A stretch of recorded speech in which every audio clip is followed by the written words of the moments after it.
deployments by eliminating the compatibility barriers separating the developers and operations teams. Should you ask how? Well, that's exactly our first session in DevOps Week. Without further ado, let's get started. We shall begin with having a basic understanding of DevOps with a short animated video. After that, we shall dive deeper and understand what DevOps is all about. We shall see what is its relevance in the present scenario. We shall learn different tools in our learning journey. The tools that we shall see are Git, Gradle, Maven, Selenium, Docker, Chef, Ansible, Puppet, Nagios, and Jenkins. After we have a fair amount of knowledge regarding DevOps and DevOps tools, we will look at the interview questions that will increase our chances to crack any DevOps interview. Now, without any further ado, let's begin with our animated introduction. Meet Tim. Tim builds a robot in his lab, a climate-controlled and pollution-free environment. Once he's done, he drops the robot off at his project partner, Mia's house. Mia takes it out to her backyard to ensure that the robot meets the requirements. But here is where the problem arises. The change in the environment causes the robot to malfunction.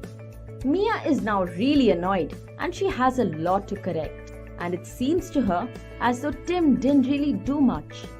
This wall between them leaves the poor robot to bite the dust. Well, what if we broke this wall? Tim and Mia now work together in a common space. Tim develops each block of functionality of the robot, which is then immediately checked by Mia. Both are now working simultaneously instead of waiting on the other to finish their task. As and when a feature is ready for use, they are put together to build the final product. They develop a common mindset and share ideas. To further speed up the process, they use several tools which can automate every stage. This means that the robot is now ready sooner, with less iterations and manual work.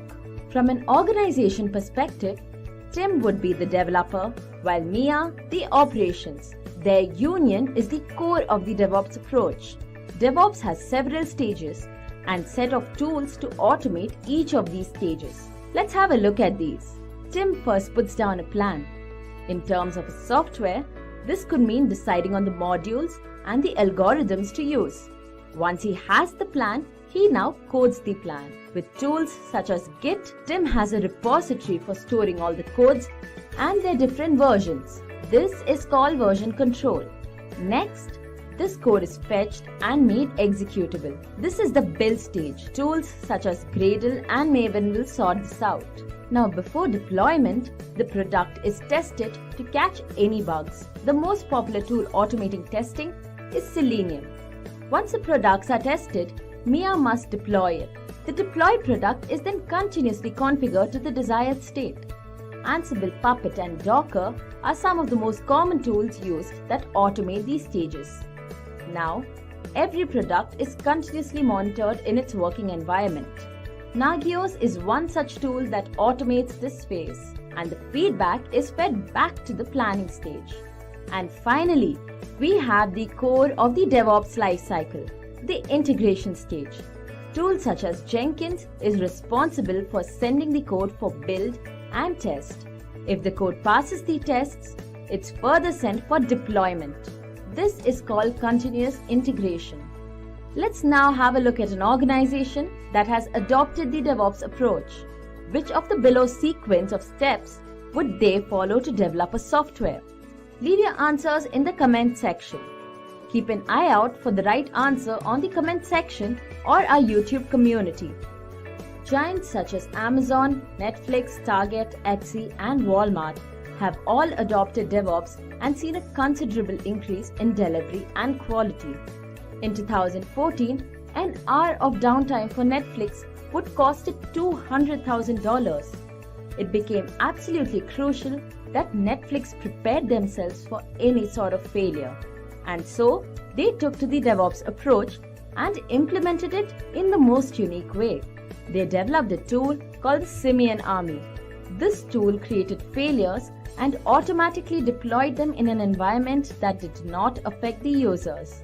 The team would troubleshoot these failures and this gave them enough experience to deal with any degree of collapse.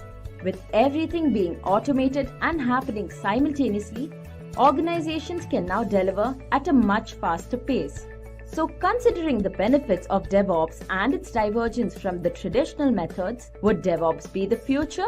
We're going to go through what we need to be able to do to go to DevOps, what the arguments are and why you need to do DevOps. And then we'll actually go through all the individual tools you need to be able to successfully implement DevOps within your organization. In addition to that, we're also going to take time and go through each of those tools so you get a good understanding of a step-by-step instructions on how to do basic setup of each of those tools. So let's get started. So what was DevOps before? So what was the process that we took for doing delivery before DevOps? Well, it was a model called Waterfall, and Waterfall was a very traditional approach to actually building out solutions. And the reason why it's called Waterfall is that you break out all the individual requirements and individual sections of a project, and they cascade off each other. So if we look at the breakdown, we have requirements design, we have implementation, we have verification, we have maintenance, you'll have user acceptance testing, and this is all based on the software development lifecycle model, or SDLC, and it's been around for quite some time and is still used by a lot of companies today. The challenge you had with the waterfall model is that it really is a very long, drawn out model for actually building and delivering solutions. So it took a very long time to actually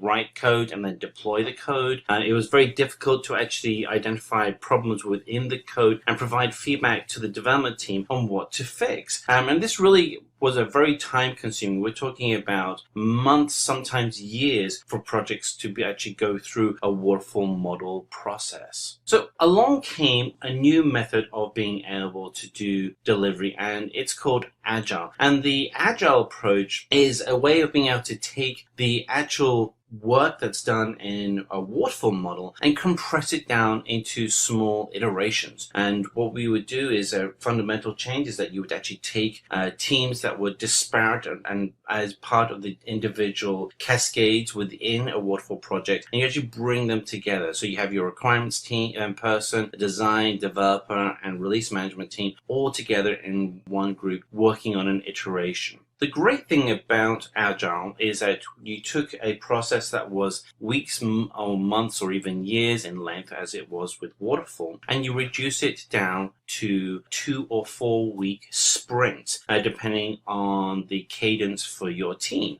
Typically, you have a 2-week sprint, and then the goal is that at the end of each sprint, or sometimes every other sprint, you would do a software release, and so that customers were getting the software much faster. The problem that we still ran into, though, with Agile is fundamentally similar to what we were having with Waterfall. You have your DevOps person working on code on their system, and it'd be working great on their computer, and then you have the operations person who's migrating the code from the developer's environment, the test environment, to the production environment, and you would run into issues where the code simply wasn't working. And there's a lot of reasons why that would happen. The actual developer environment would often be very different or would have different dependencies in it. So the hardware, the software, there may be additional applications that were installed on the operating system that simply hadn't been transferred over to the operations environment. And so what you would have is a disconnect between the developer environment and the operations environment, making it difficult to actually roll out code. So you'd run into a program where when you rolled out code, you'd have to have a rollback plan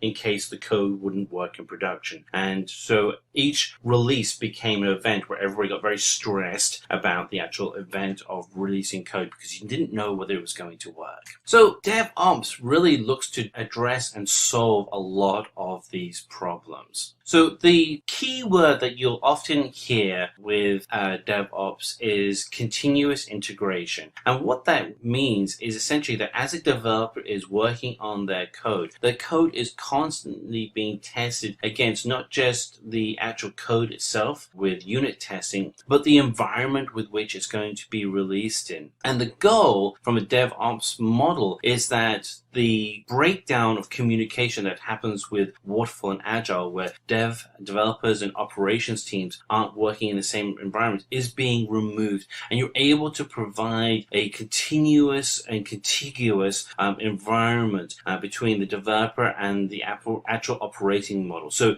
the reality is, when the developer is working on their code, they're actually working in an environment that is identical to the production environment. And so when the actual operations person comes to actually do releases for the code, and you can see some teams are doing as many as 20 to even up to 50 releases to production environments every single day, you're able to guarantee that the actual code itself will work, and releases go from being a stressful event to a byproduct of good testing and good setup and structure for how you actually build out your solutions. So what we're seeing here, so the goal is that as a developer and as an operations person, that the code is working continuously in both environments. You have continuous integration and continuous delivery. So simply put, what we're able to do is we're able to eliminate the problem of the operation environment not being in sync with the development environment. And this is an improvement on Agile. And this is not to say that Waterfall or Agile are wrong as delivery models. What it is just a maturity of the ability to deliver solutions, and DevOps is just another rung in that maturity curve, using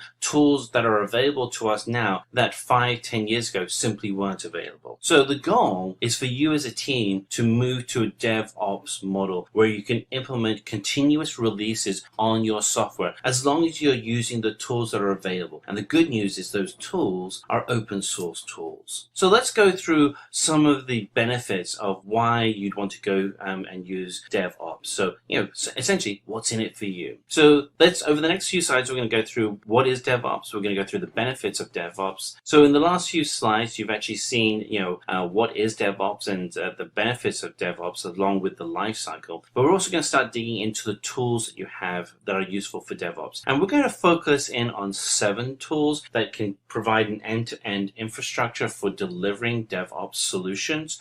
There are significantly more tools available on the market, but these are 7 of the most popular for each of their categories. So DevOps really is an essential collaboration between the development team and the operations team. These are teams that have in past been somewhat at conflict with each other, and what you have now is an opportunity where those teams can now work continuously with each other. The expectation with DevOps is that it will continue to mature. Indeed, you're actually even seeing some groups which are now called DevSecOps, where they're integrating security as part of the delivery between the development team and the operations team. The bottom line is a DevOps engineer is highly in demand. The demand for a DevOps engineer is literally going through the roof, with salaries going up exponentially around that. So let's dig into some of the benefits of DevOps. It's not just a new catchphrase, it's actually got significant value and how you can speed up delivery of your software. So the benefits of DevOps can really be broken up into a number of key areas. First of all, we have continuous delivery of software, which allows you to continuously release new features with the security and understanding that the software going out is of high quality. It allows the teams that are working on the software delivery within your organization to more effectively collaborate with each other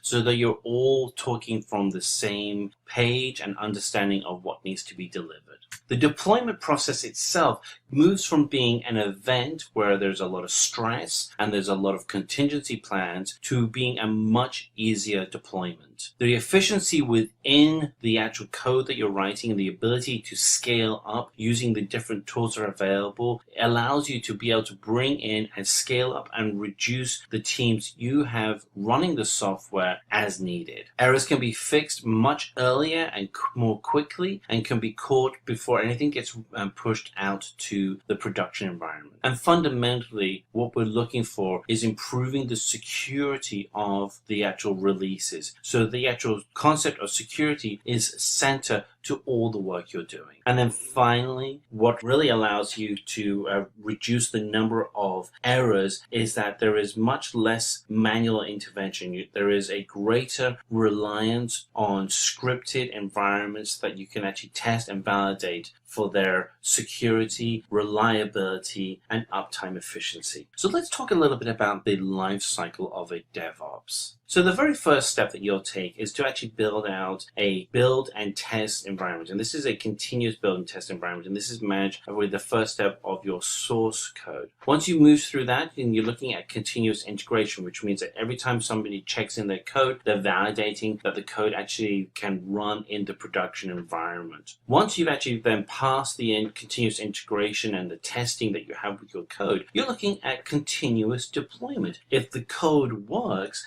and is available to be released into the production environment, let's go ahead and release it. And once you actually have release code, then you want to be able to validate that your environment is working efficiently. You may release code that is a new feature within your application, and customers may then gravitate immediately to that new feature. If they do, you want to be able to ensure that the code is working, and more importantly, that the infrastructure is there to support. And then finally, you're looking at software released as a continuous event. And then you go back to the beginning. You start working on more code. You run it through your build environment and continuous integration, deployment, continuous monitoring, and keep that cycle moving. So let's dig into the tools that you as a DevOps engineer would need to learn. If we break down the environment that we have, all the way from source code management to software release, there are a number of key tools that you want to be able to use. So for instance, source code management, Git is an open source tool that you would want to use for managing your code. The continuous build and test environment will be managed with Maven and Selenium. Integration with the environments that you're working on is managed through Jenkins. The actual deployment to your production environments would be managed with products such as Ansible and Docker. And then the monitoring of your network would be used with tools like Nagios. The thing that you have to remember with all these tools is that they're open source tools. There is no licensing that you have to purchase. Some of the tools will have pro level licensing that you can choose to select. But to get started, all of these are open source tools you can actually start using for free right now. We are going to dive deep and understand the top 10 reasons why you should learn DevOps. So, what is DevOps? DevOps is a collaboration between the development and operation teams which enables continuous delivery of applications and services to our end users. Before DevOps, there was a lot of communication gap between the development and operation teams. The code that used to work fine on the development side would create a lot of errors on the operation side. This in fact led to a lot of issues. The biggest issue was the delay in project delivery. The solution to this was DevOps.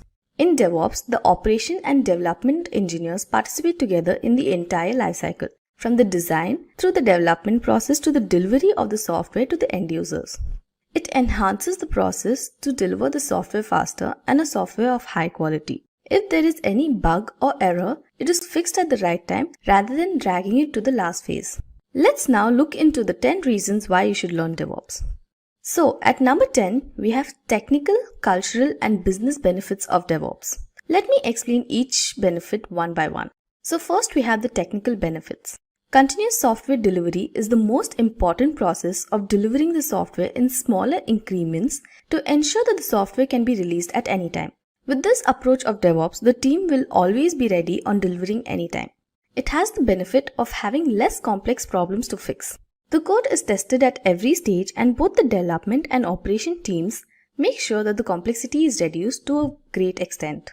DevOps also has the benefit of faster and easier resolution to every problem. If any bug or error is found at an earlier stage, it is fixed and then moved on to the next stage. Hence, this way at the final stage, there will be zero or minimum number of bugs.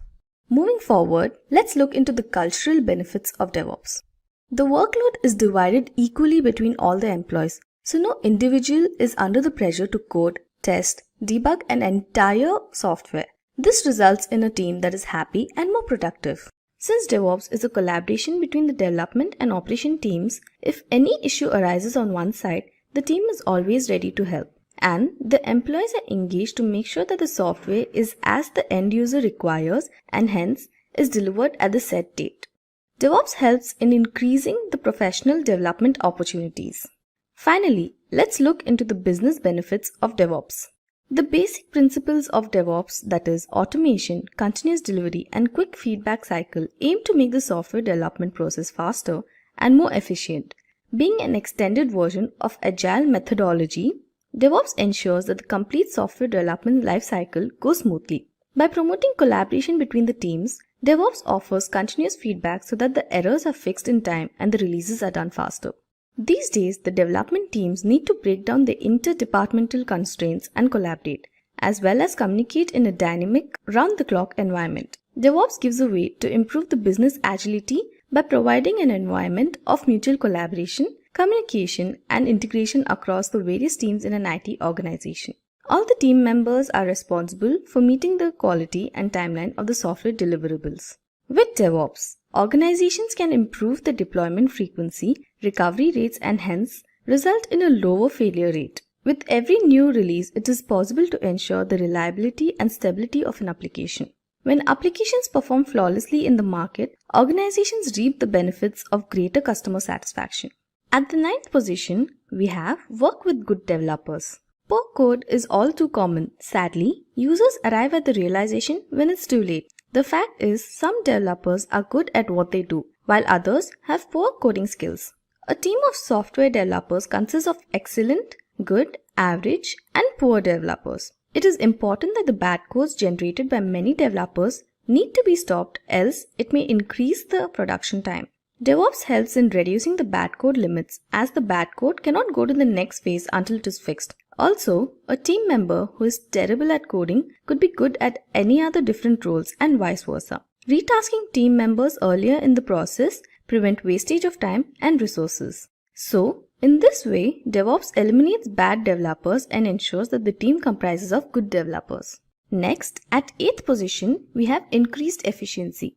Due to increment in efficiency level, it results in speeding up the process of development and also makes it error-free. DevOps can also increase efficiency through automation. There are many ways to automate tasks in DevOps. DevOps allows engineers to focus on those tasks which are not automated. There are certain tools of acceleration that increase the efficiency. They are the cloud-based platforms or other scalable infrastructure which help in increasing the access of the team to the hardware resources and hence speeds up the process of testing and deployment operations.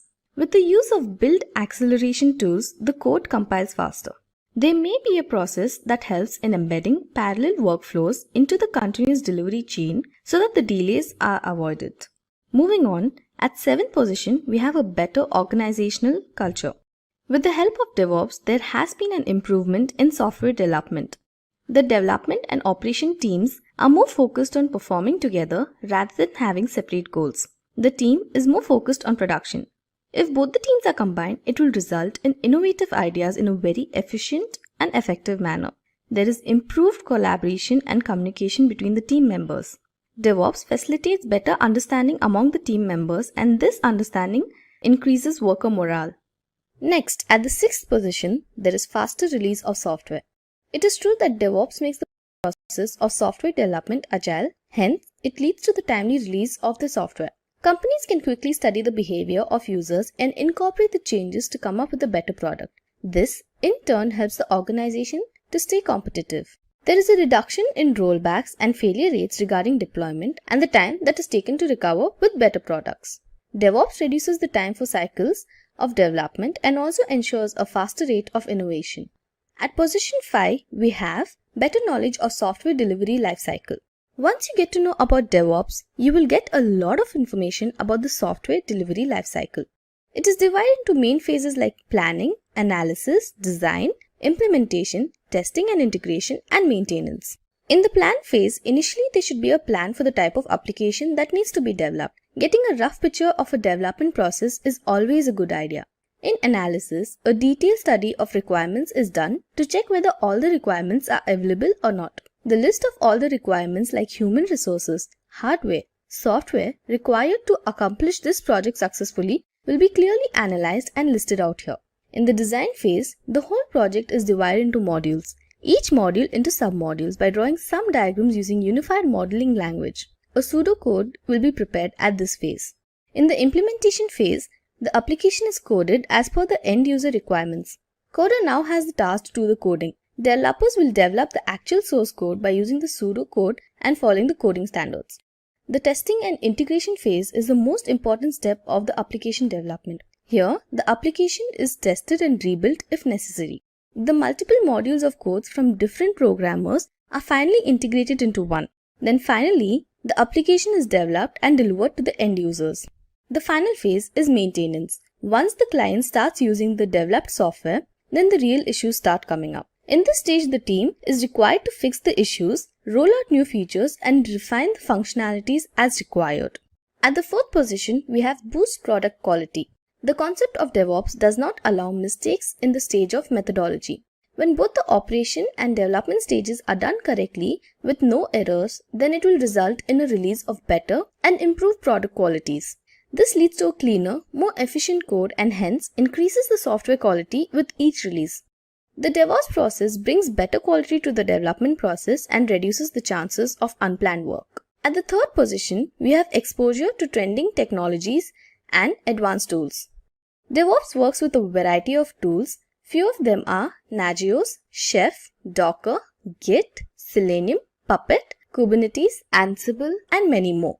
You will get a chance to understand and use all these tools and learn how to design, develop, deploy, and maintain an app or software with the help of these tools. Apart from that, by knowing all things about such software and tools, you can increase your chances of getting hired by the best companies. At the second position, we have increase your professional credibility. By obtaining a DevOps certification, you can increase your professional credibility. This certification will help you to let the others know that you have sufficient skills in monitoring a software's performance, easily write and code with scripts, enhancing the software's security to a greater extent, providing the best IT hardware. You will be able to troubleshoot various issues in the software, and finally, you will be able to connect softwares, databases, and much more to ensure effective functionality. 42% of companies are now preferring open source jobs and want candidates with DevOps skills. So, if you want to become a part of developing the DevOps job market, then this is the perfect time to start getting DevOps training. And finally, the top reason to learn DevOps is to get a perfect job and increase your salary. DevOps is a very popular career choice now. Researchers have also shown that in the coming years, DevOps will be the main hiring criteria for 46% of the IT companies. However, they are not sufficient experts who can match the requirements. That's why there are massive opportunities for candidates seeking DevOps jobs. Besides, when it comes to salary, you can earn a lot of money. On an average, a DevOps professional gets a pay of $99,604 per annum in the United States, and a DevOps professional in India gets an average salary of 6,02,000 rupees per annum. Now, let me recap and call out all the 10 reasons for learning DevOps once again. At number 10, we had the technical, cultural, and business benefits of DevOps. At number 9, we had work with good developers. At number 8, we had increased efficiency. At number 7, we had a better organizational culture. At number 6, we had faster release of software. Then, at 5th position, we had better knowledge of the software delivery lifecycle. At the 4th position, we had boost product quality. And at 3rd position, we had exposure to trending technologies and advanced tools. At the 2nd position, we had increase your professional credibility. And finally, at the top position, we had get a perfect job and increase your salary. Now, let me tell you how Simplilearn can help you learn DevOps so that you can start your career in it. So guys, this is the official Simplilearn website, and I'm going to show you the different types of DevOps courses Simplilearn offers. So first is DevOps Engineer. Let's go ahead and look into that. This is a master's program and it has 7+ real life projects. You can see the course curriculum here, that is Git and GitHub training, DevOps certification training, DevOps on AWS, and more. You can see the learning objectives. The tools covered here are Maven, Ansible, Chef, Puppet, SaltStack, Apache, Jenkins, TeamCity, and many more. You can see the course curriculum and you can see the electives that you can choose. Okay, let's go back and look at another certification. We had the DevOps certification training. So here you have 56 hours of blended learning, over 10 industry projects with integrated labs, 24 hours of live demos, And you have flexibility to choose the classes. The skills covered are DevOps methodology, version control systems, continuous integration and deployment tools, and Jenkins, TeamCity, Maven, and many more. So you can see the benefits here, the annual salary of a DevOps professional, the companies that are hiring DevOps professional. Then we can see the course curriculum. We have Introduction to DevOps, version control systems, continuous integration, continuous deployment. Then we have software and automation testing frameworks. We have containerization with Docker and much more. And you can see the various tools that are involved in this. Then we have our industry projects. So guys, in this way, Simplilearn can help you get a DevOps certification. We'll start by downloading and installing Git on our system. We'll then have a look at the Git Bash interface. We'll type in some basic Git commands. Next, we'll create a local repository. That is, we'll create a repository on our local machine. We'll then connect to a remote repository. And finally, we'll push the file onto GitHub. First things first, we need to download and install Git. So download Git for Windows. And I'll select the second link. So 2.19.1, which is the most latest version of Git, that's the one we want for Windows system. Choose your version. So mine is a 64-bit system and it's downloading. So this will take a while. So Git is finally downloaded. Now we need to install this on our system. Click here, run. So go to next. We don't have to change this path. Just click on in quick launch and on desktop. Next, next, again next. Nothing to change here either. And install. So now Git is getting installed on our system. So we don't need to view the release notes. We just want to launch the Git Bash. So let's just tick that and then click on finish. And your Git Bash interface appears here. So we are on the master branch. The first thing we do is we'll check the version for our Git. So the command is git -- version. And as you can see, version 2.19.1 on our Windows system, which is exactly what we just downloaded. We'll now explore the help command. So let's just type git help config. So config is another command. And as I hit enter, the manual page for the second command opened up, which is config. So what help command does is that it provides the manual or the help page for the command just following it. So in case you have any doubts regarding how a command is used, what a command is used for, or the various syntax of the command, you can always use the help command. Now there's another syntax for using the help command itself, which is git config -- help. Enter. This does the exact same thing, as you can see. Now that we looked at the help command, let's begin by creating a local directory. So mkdir test. Now test is my new directory. I'll move into this directory. So cd test. Great. So now that we are inside our test directory, let's initialize this directory. So git init is the command for initializing the directory. And as you can see the path here, this is the local path where a directory is created. So I'll just show you the directory test and it's completely empty. What we do now is we'll create a text file within this new directory that we created. So new text document and I'll just name this demo. I'll open this and just put in some dummy content. So hello Simplilearn. Save this file and go back to your bash interface. Let's just check the status now. So git status, and as you can see, our file has appeared, it's visible, but nothing is committed yet. So this means that we have not made any change to our file through the Git tool itself. So the next thing that we are going to do is we'll be adding demo to our current directory. The next command that we'll be applying is the commit command. And when you add certain files to the current directory, the commit command is applied on all the above directories. So git commit -m and a message that will appear once the file is committed. So as you can see, one file is changed and one insertion.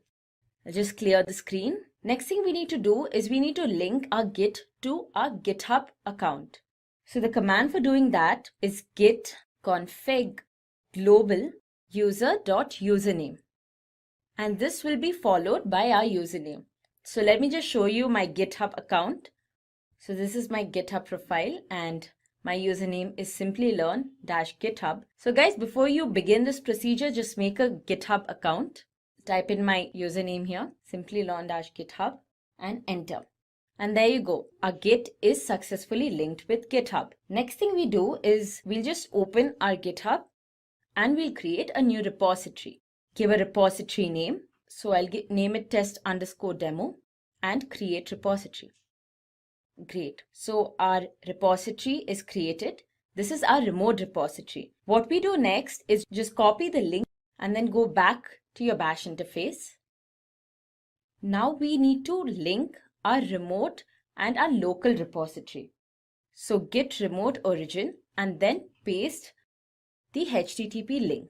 And now that our local repository and our remote repository are linked, we can push our local file onto our remote repository. So the command for doing that is git push origin master, as we are on the master branch. And that's done. So now let's move back to GitHub. I'll just click on test demo. And as you can see here, our local file has been pushed to our remote repository. With that, we have successfully completed our demo. All right, let's talk a little bit about version control systems. So you may have already been using a version control system within your environment today. You may have used tools such as Microsoft's Team Foundation services, but essentially the use of a version control system allows people to be able to have files that are all stored in a single repository. So if you're working on developing a new program, such as a website or an application, you would store all of your version control software in a single repository. Now, what happens is that if somebody wants to make changes to the code, they would check out all of the code in the repository to make the changes, and then there would be an addendum added to that. So there would be the version 1 changes that you had, then the person would then later on check out that code, and then be a version 2 added to that code. And so you keep adding on versions of that code. The bottom line is that eventually you'll have people being able to use your code, and that your code will be stored in a centralized location. However, the challenge you run in is that it's very difficult for large groups to work simultaneously within a project. The benefits of a VCS system, a version control system, demonstrates that you're able to store multiple versions of a solution in a single repository. Now let's take a step at some of the challenges that you have with traditional version control systems and see how they can be addressed with distributed version control.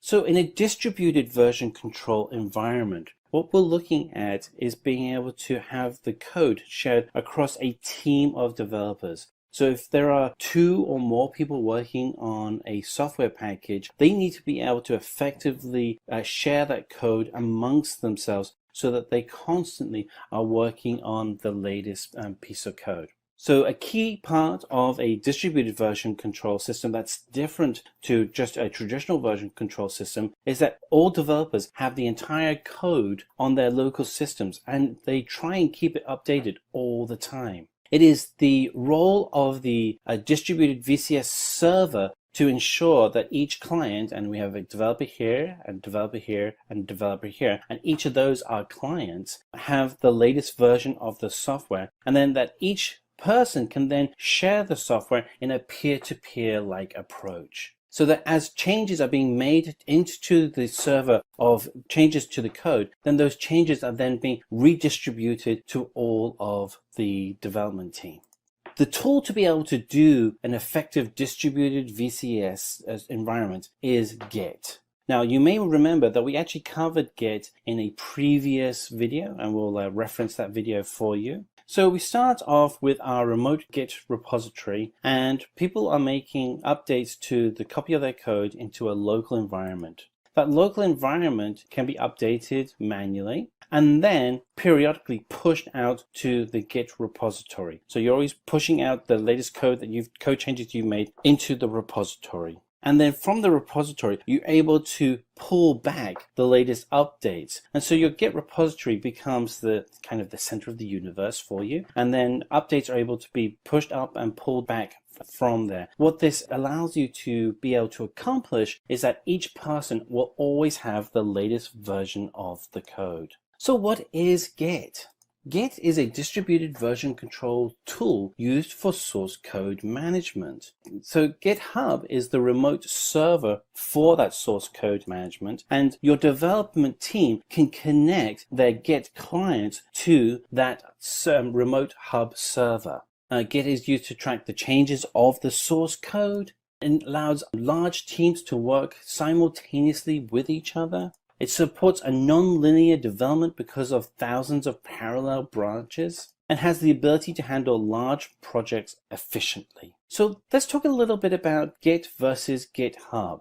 So Git is a software tool, whereas GitHub is a service, and I'll show you how those two look in a moment. You install the software tool for Git locally on your system, whereas GitHub, because it is a service, is actually hosted on a website.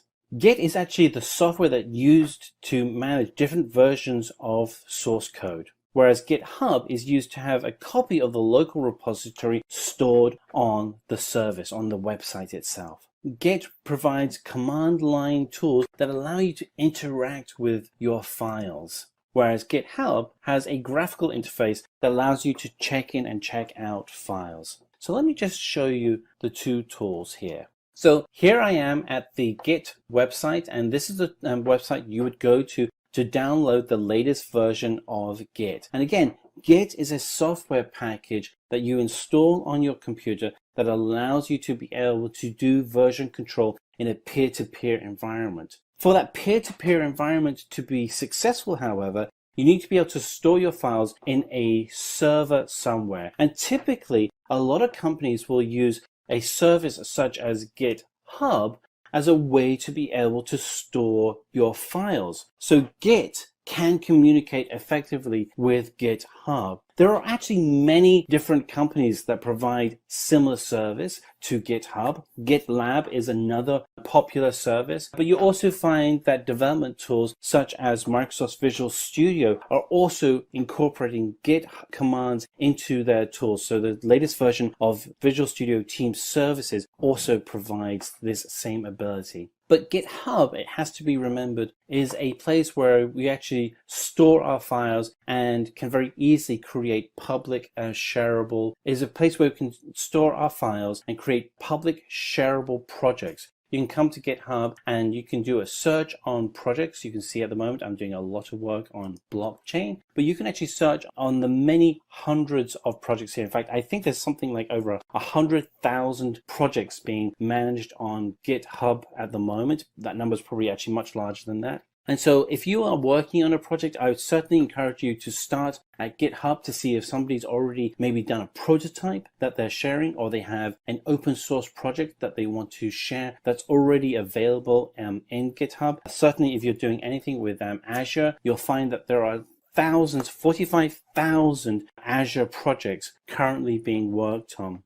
Interestingly enough, GitHub was recently acquired by Microsoft, and Microsoft is fully embracing open source technologies. So that's essentially the difference between Git and GitHub. One is a piece of software, and that's Git, and one is a service that supports the ability of using the software, and that's GitHub.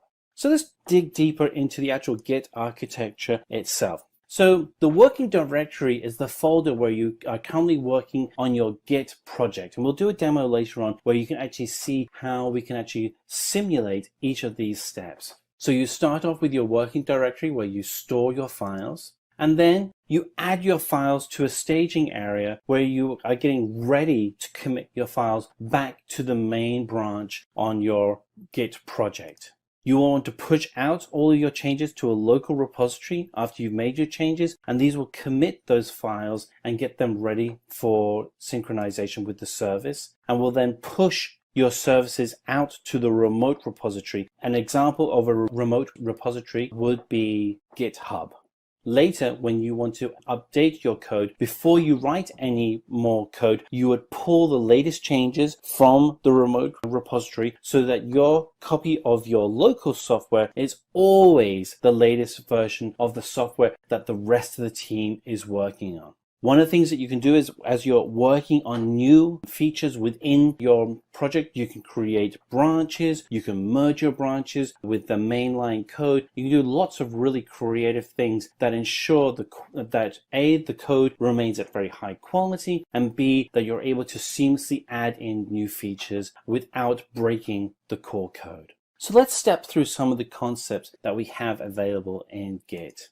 So let's talk about forking and cloning in Git. So both of these terms are quite old terms when it comes to development, but forking is certainly a term that goes way, way, way back, long before we had distributed CVS systems such as the ones that we're using with Git. To fork a piece of software is a particular open source project. You would take the project and create a copy of that project, but then you would then associate a new team and new people around that project. So it becomes a separate project in entirety. A clone, and this is important when it comes to working with Git, a clone is identical with the same teams and same structuring as the main project itself. So when you download the code, you're downloading an exact copy of that code with all the same security and access rights as the main code. And then you can then check that code back in, and potentially your code, because it is identical, could potentially become the mainline code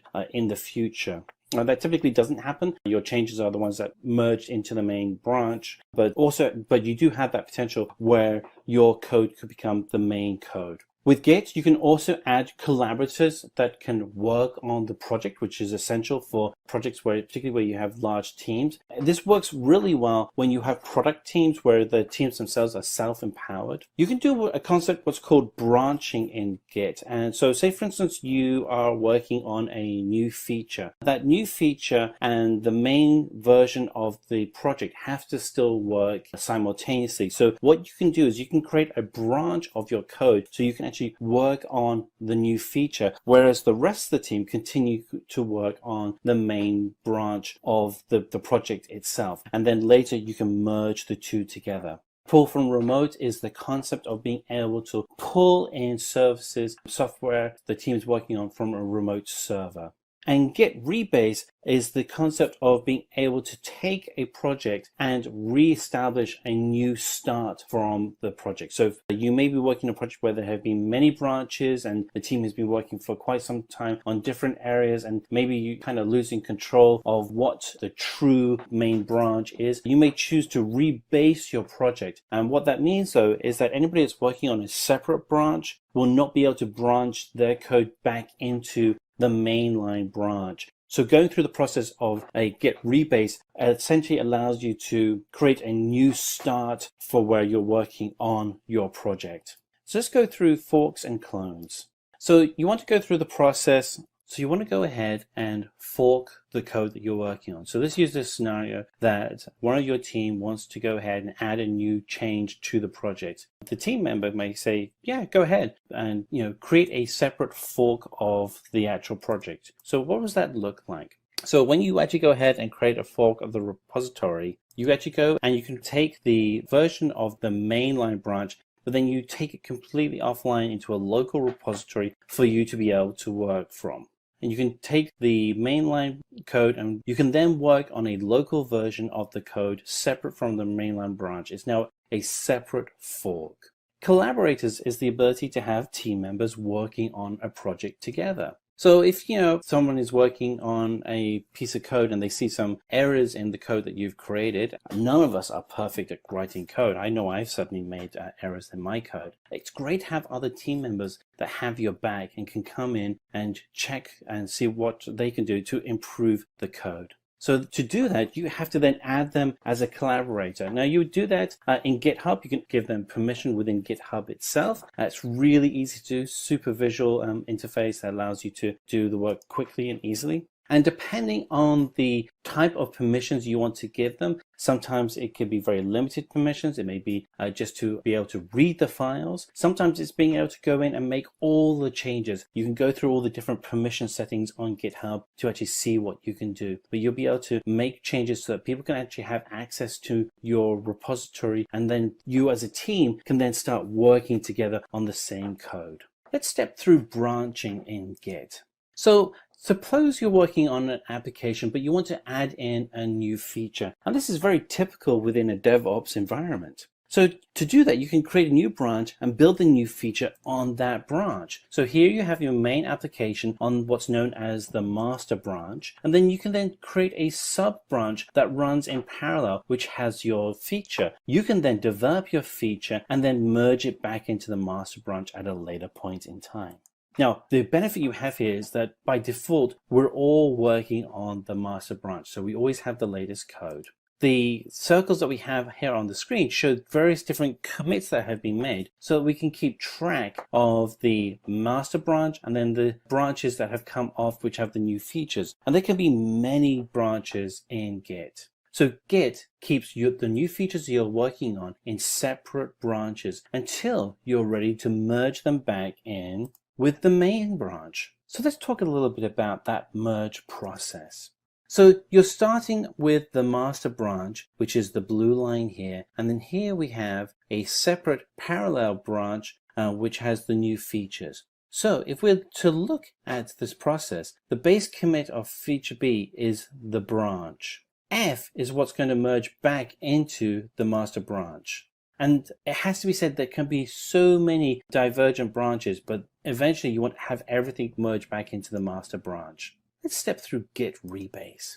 So again, we have a similar situation where we have a branch that's being worked in parallel to the master branch. And we want to do a Git rebase. So we're at stage C, and what we've decided is that we want to reset the project so that everything from here on out along the master branch is the standard product. However, this means that any work that's being done in parallel as a separate branch will be adding in new features along this new rebased environment. Now, the benefit you have by going through the rebase process is that you're reducing the amount of storage space that's required for when you have so many branches. It's a great way to just reduce your total footprint for your entire project. So Git rebase is the process of combining a sequence of commits to form a new base commit. And the primary reason for rebasing is to maintain a linear project history. When you rebase, you unplug a branch and replug it in on the tip of another branch. And usually you do that on the master branch, and that will then become the new master branch. The goal of rebasing is to take all the commits from a feature branch and put it together in a single master branch. It makes the project itself much easier to manage.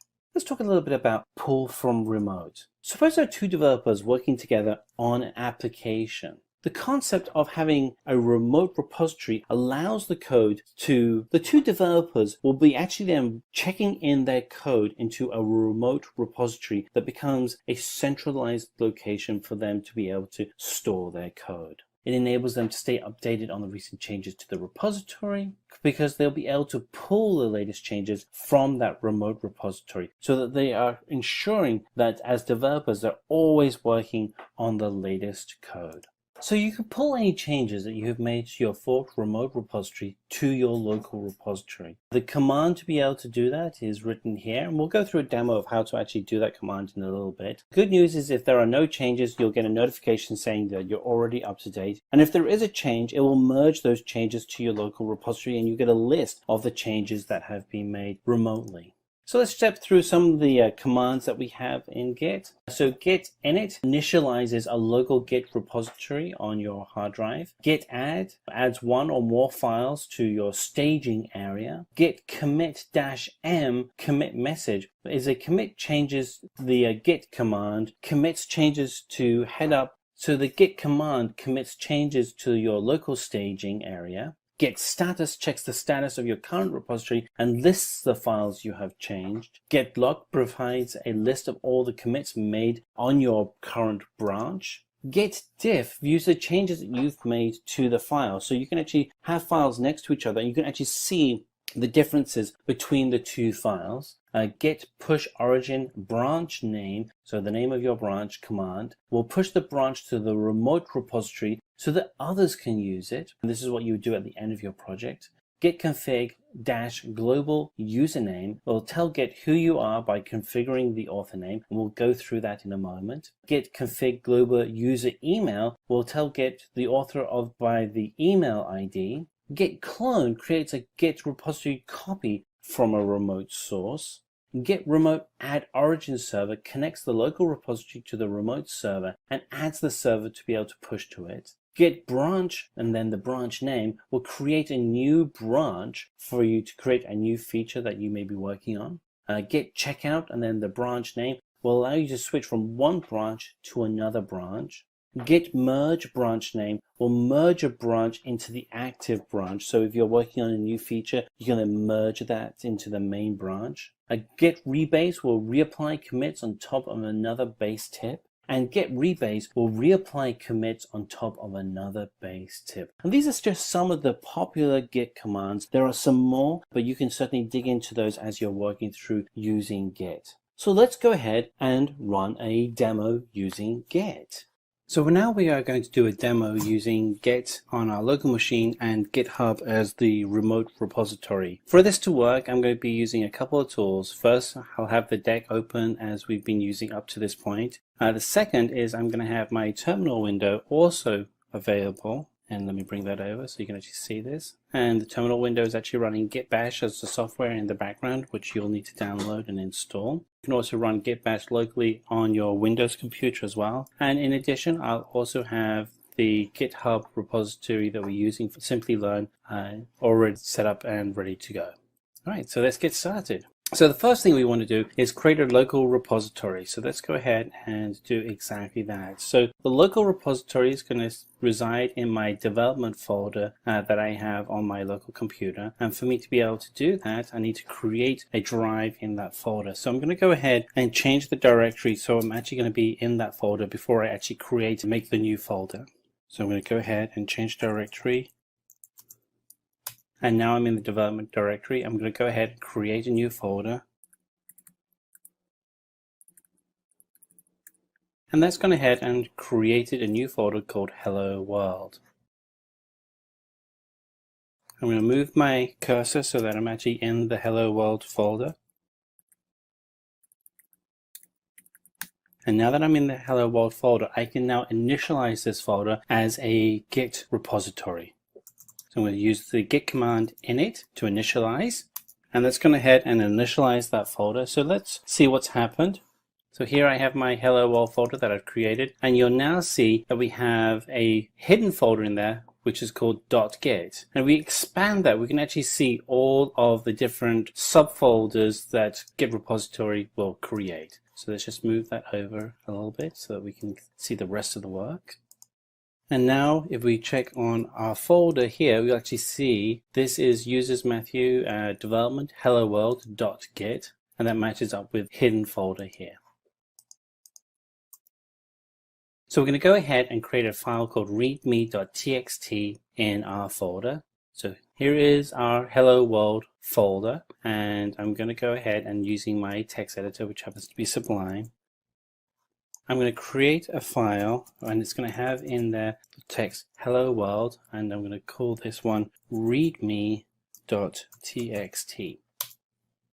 If I go to my hello world folder, you'll see that we have the readme.txt file actually in the folder. What's interesting is if I select the git status command, what it'll actually show me is that this file has not yet been added to the commits yet for this project. So even though the file is actually in the folder, it doesn't mean that it's actually part of the project. For us to do that, we actually have to go and select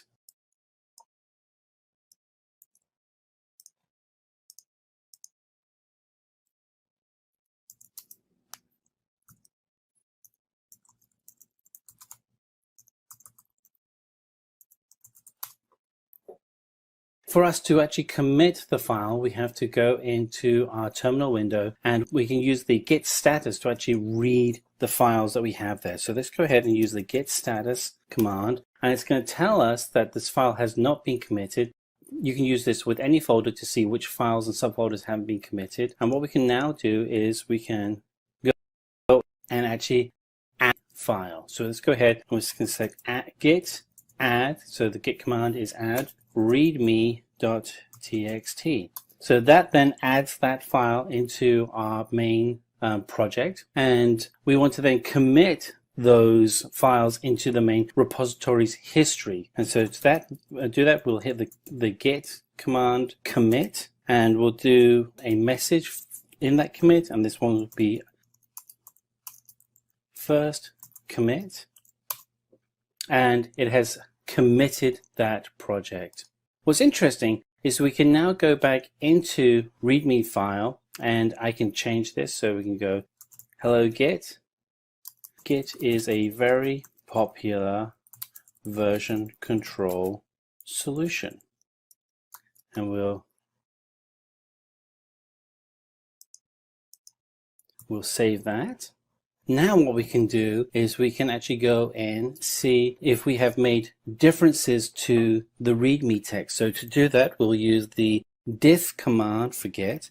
So we do git diff, and it gives us two releases. The first is what the original text was, which is hello world. And then what we have afterwards is what is now the new text in green, which has replaced the original text. So what we're going to do now is you want to go ahead and create an account on GitHub. We already have one. So what we're going to do is we're going to match the account from GitHub with our local account. So to do that, we're going to go ahead and say git config, and we're going to do dash, and it's going to be a global user name, and we're going to put in our username that we use for GitHub. In this instance, we're using the simply learn dash GitHub account name. And under the GitHub account, you can go ahead and create a new repository name. In this instance, we call the repository hello-world. And what we want to do is connect the local GitHub account with the remote hello-world.git account. And we do that by using this command from Git, which is our remote connection. And so let's go ahead and type that in. Open this up so we can see the whole thing. So we're going to type in git remote add origin https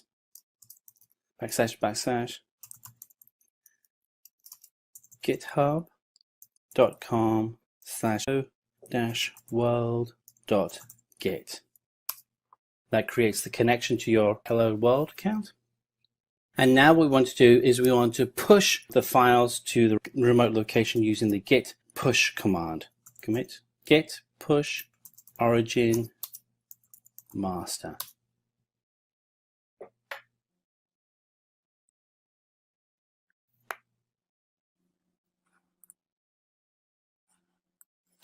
So we're going to go ahead and connect to our local remote GitHub.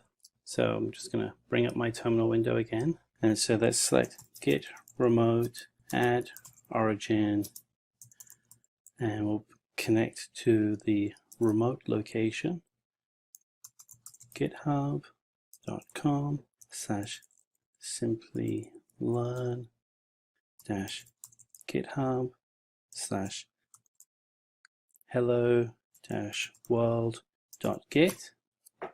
Oh, we actually have already connected, so we're connected to that successfully. And now we're going to push the master, gish. So git push origin master, and everything is connected and successful. And if we go out to GitHub now,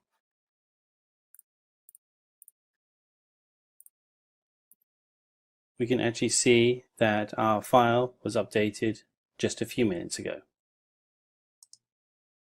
So what we can actually do now is we can go and fork a project from GitHub and clone it locally. So we're going to use the fork tool that's actually available on GitHub. Let me show you where that is located. And here is our branching tool. It's actually changed more recently with a new UI interface. And once complete, we'll be able to then pull a copy of it out using the fork's new HTTP URL address. So let's go ahead and do that.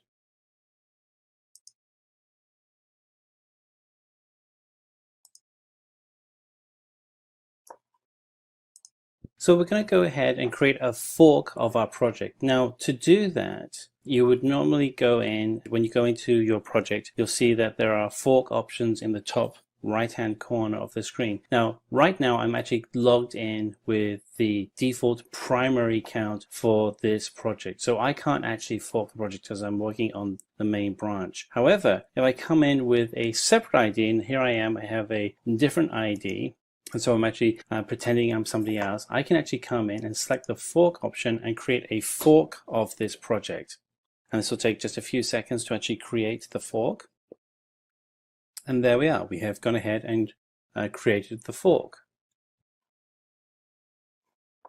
So you want to select clone or download with this. And so this is the, I select, that'll actually give me the web address. I can actually show you what that looks like. I'll open up my text editor.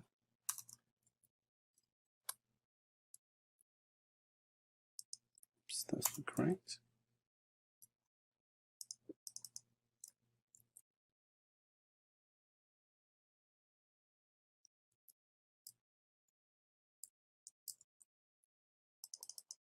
I guess that is correct. So I'm going to copy that.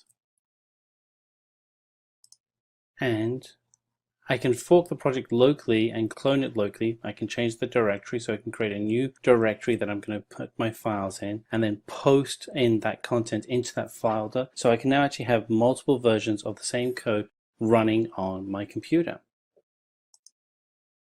I can then go into the forked content and use the patchwork command to actually, so I can create a copy of that code that we've just created, and we call it, that's a clone, and we can create a new folder that we're actually putting the work in, and we could, for whatever reason we want to, we could call this folder patchwork, and that would be maybe a new feature, and then we can then paste in the URL of the new directory that has the forked work in it. And now at this point, we've now pulled in and created a clone of the original content. And so this allows us to go ahead and fork out all of the work for our project onto our computer. So we can then develop our work separately. So now what we can actually do is we can actually create a branch of the fork that we've actually pulled in onto our computer. So we can actually then create our own code that runs in that separate branch. And so we want to check out the branch, and then push the origin branch down to our computer. This will give us the opportunity to then add our collaborators. So we can actually then go over to GitHub, and we can actually come in and add in our collaborators. And we will do that under settings and select collaborators. And here we can actually see we have different collaborators that have been added into the project, and you can actually then request people to be added via their GitHub name, or by email address, or by their full name. One of the things that you want to be able to do is ensure that you're always keeping the code that you're working on fully up to date by pulling in all the changes from your collaborators. You can create a new branch and then make changes and merge it into the master branch. To do that, you would create a folder, and then that folder in this instance would be called test. We would then move our cursor into the folder called test and then initialize that folder. So let's go ahead and do that. So let's create a new folder, and we're going to first of all change our root folder. We're going to go to development, and we're going to create a new folder.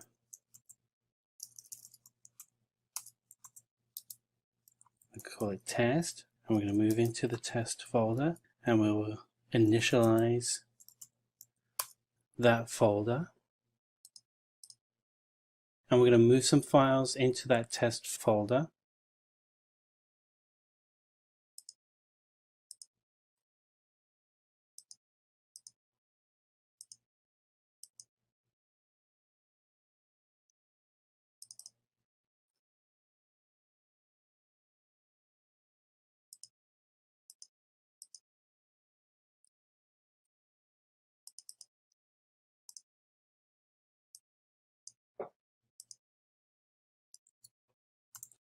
call this one test1, and then we're going to do file save as, and this one's going to be test2.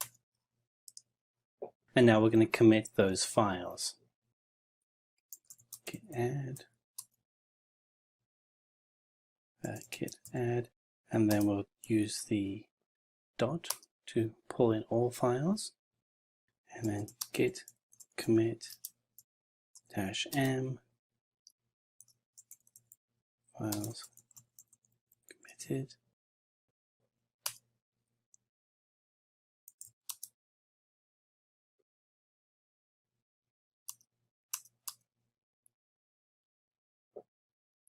Make sure I'm in the right folder here. I don't think I was. And now that I'm in the correct folder, let's go ahead and git commit. And it's gone ahead and added those files. And so we can see the two files that were created have been added into the master. And we can now go ahead and create a new branch. You can call this one git branch test underscore branch. And let's go ahead and create a third file to go into that folder. This is file 3. We'll do file save as. We'll call this one test3.txt. And we'll go ahead and add that file. And do git add test3.txt. And we're going to move from the master branch to the test branch. Git check out test underscore branch. And it switched to the test branch, and we'll be able to list out all of the files that are in that branch now.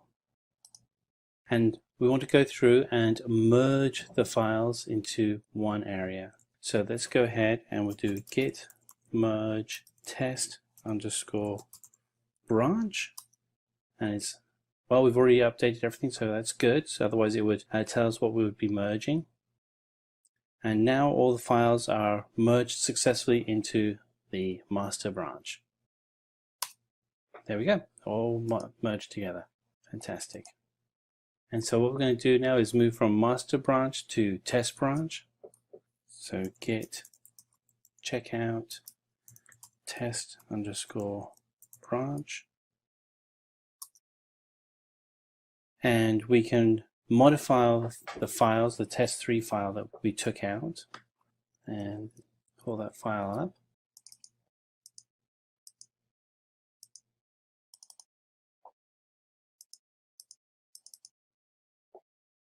And we can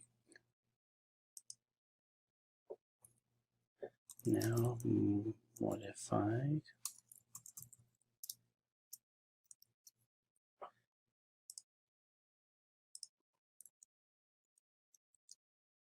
And we can then commit that file back in. And we've actually been able to then commit the file with one changes, and we see it's the text-free change that was made. And we can now go through a process of checking the file back in, switching back to the master branch, and ensuring that everything is in sync correctly. We may at one point want to rebase all of the work. It's kind of a hard thing you want to do, but it will allow you to allow for managing for changes in the future. So let's switch to it back to our test branch, which I think we're actually on. We're going to create 2 more files. Let's go to our folder here and let's go copy those. And that's created. We'll rename those tests 4 and 5. And so we now have additional files. And we're going to add those into our branch that we're working on. So we're going to go in and select git add -a, and we're going to commit those files.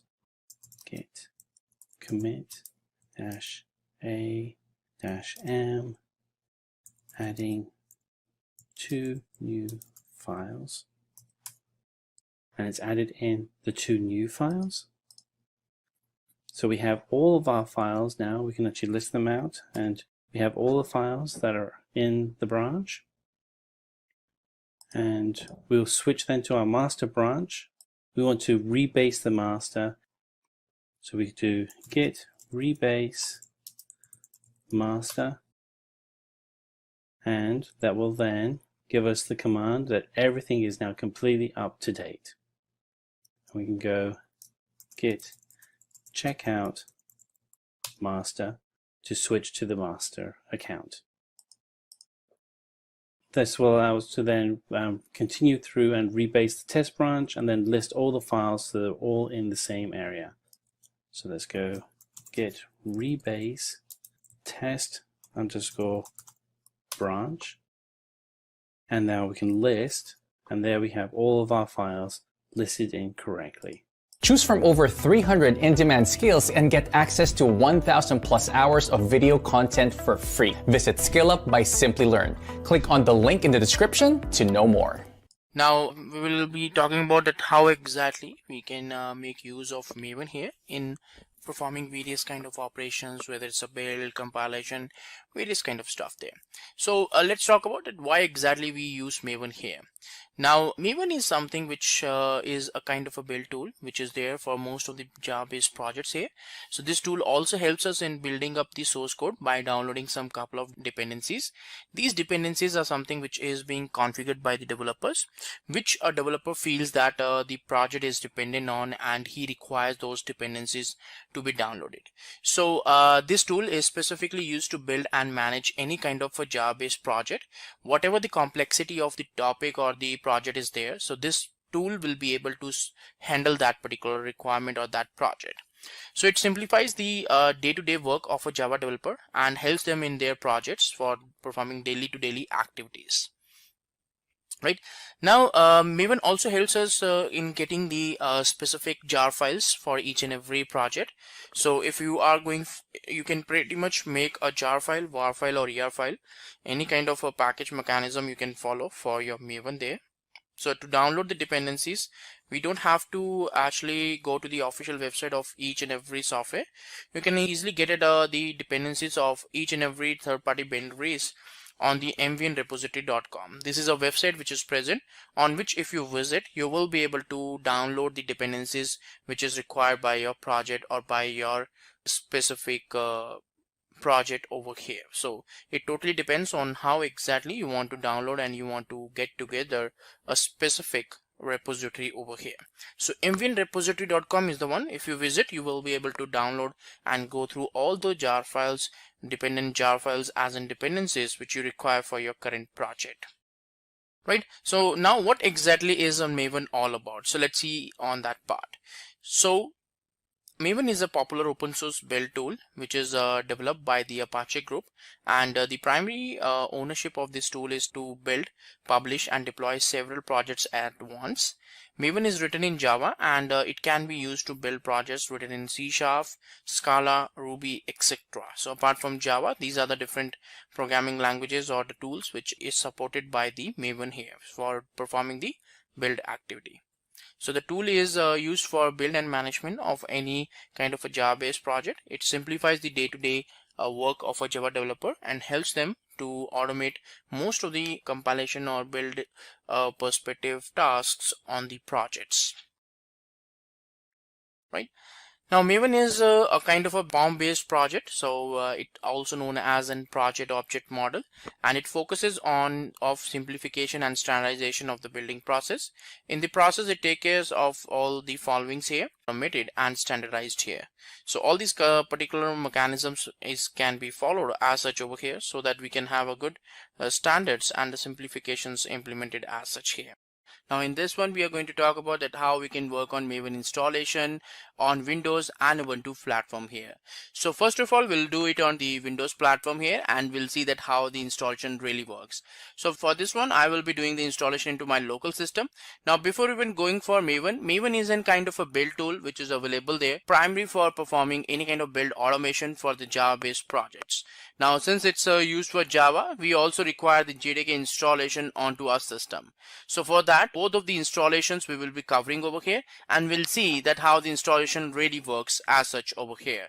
Right, so before even going for Maven, we have to install the JDK onto our Windows machine so that we can proceed with Maven, because Maven requires the JDK installations to be there. Now there are two ways of JDK installation. Either you go for the exe file, or you extract the binaries of JDK to a directory and then set up the java_home path for that. But if you are using the executable, that will perform the path configurations for you also. So in that case, you don't have to reconfigure it again and again. So that's what we are going to see here. So first of all, we will try to do the installation of JDK.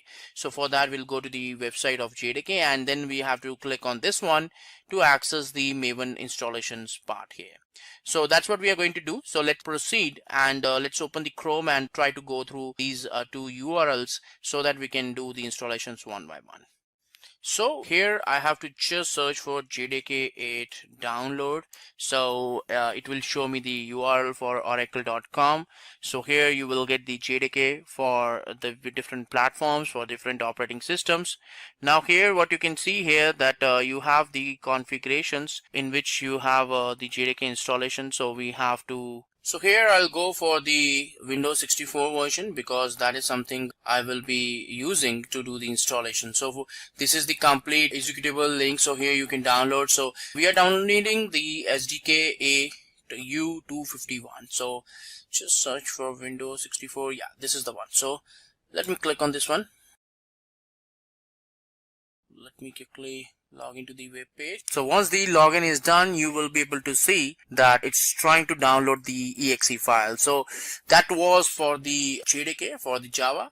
Now for the Maven, I'm going to go for the Maven download over here. So in this one, the Maven repo link is there. maven.apache.org is the link for this one. Now here we have the different options. You can see here that the binary zip archive is there, then source zip archive is there. So depending on the installation which you want to perform, you should be able to download that file, and it works there. So let's first install the JDK portion, and then we'll go with this one. So we'll click on this one also anyways, because it's something we have to anyways do it. So we'll click on this so that this Maven is also getting started downloading over here. So once both of them are downloaded, we will proceed further with the setup. So let's wait for another 1 minute to do this one. So the Apache Maven is kind of downloaded over here. So we wait for the JDK download also over here. So next 5-10 seconds only left out. So first JDK will be there, and then Maven installation configurations will be there. So for Maven, we just have to extract into a directory and give the MVN home path into the properties, into the variables, so that it can pick it up over there. Okay, so we have to extract the zip file for Maven, give the path, and then we will check with the Maven command whether it's working fine or not. So let's try to install the executable. So we'll open the directory where the executables are there. So first of all, we'll install the JDK. So we'll double click the installer for JDK. It's of around 200 MB. So the complete JDK will be installed. So we have to just go for next. Now when you go with the installer, so usually the Java home paths and all that stuff is already configured. So you don't really have to change the passwords or Java home, any kind of variable you have to put it up. All those things will be automatically cleaned up. So it's running the installation. Close.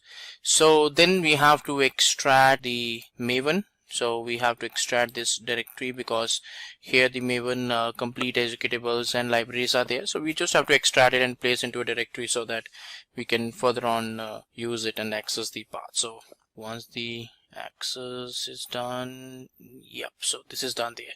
So I can rename it to like Maven. So I can rename it like to as Maven, and I can cut it down and put it into the C drive here.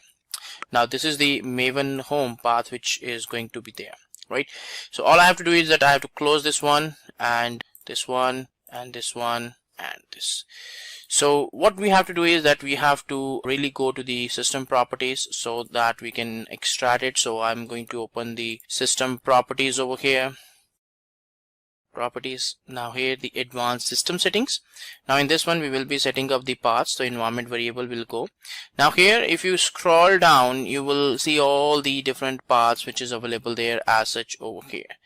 Now if we want to see that if the Java is fine or we require for JDK also, so all we have to do is that we have to open the CMD prompt. Window R we are providing.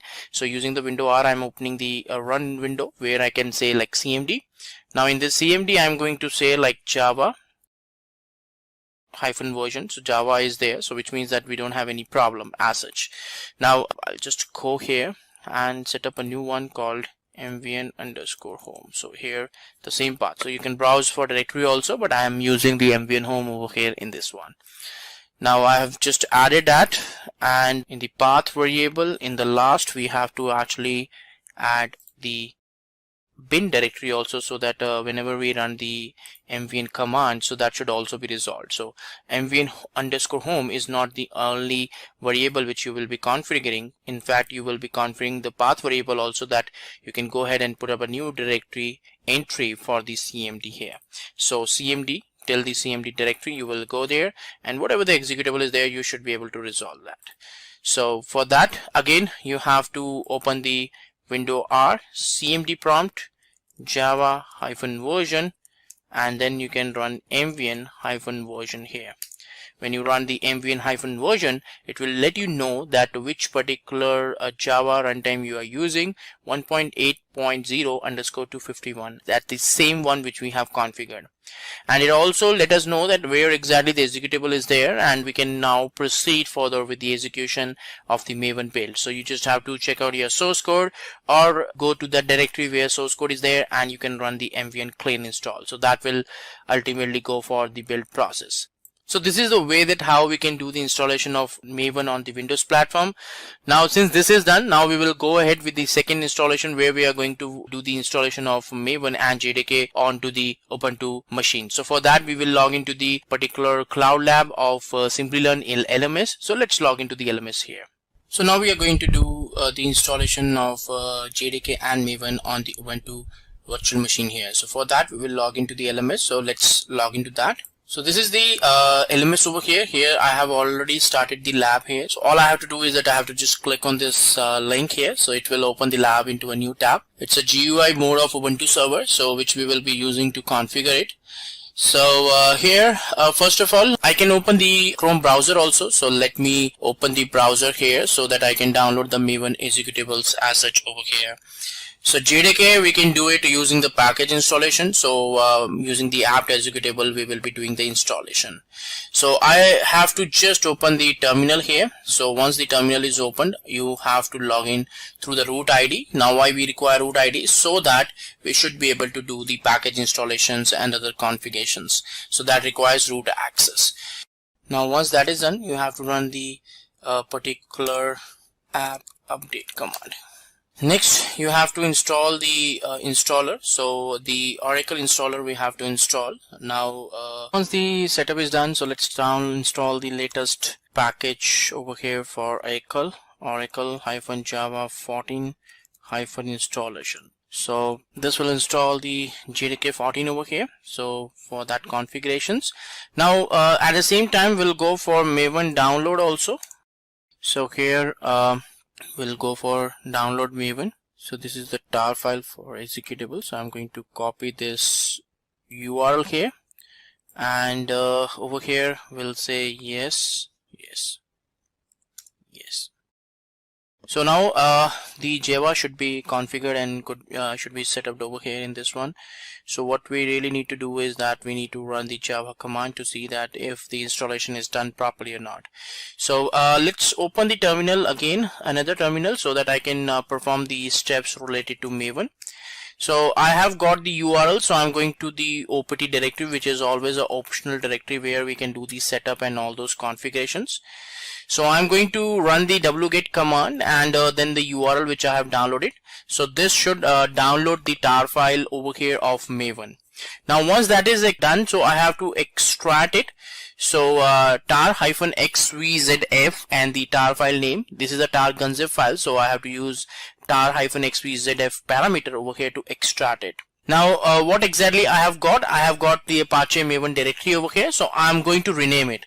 In order to rename it, what we need to do, we need to actually go for the particular move command. So move whatever the existing folder you have, and then I'm going to rename it with the Maven directory.